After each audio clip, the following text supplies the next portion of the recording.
Hello friends, I am Kevin. Hello friends, I am Alex. Welcome back to our brand new episode. As you all demand of Italian game, today's video is on Italian game. Let's begin.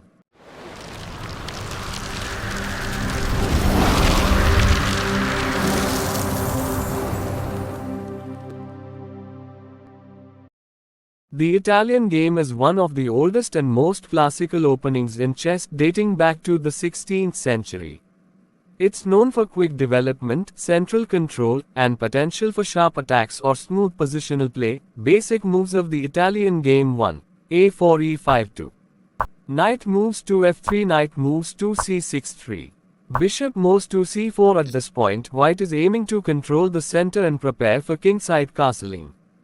The bishop on C4 eyes the vulnerable F7 square, a common target in early attacks. Variations 1. Giuoco piano, quiet game 3.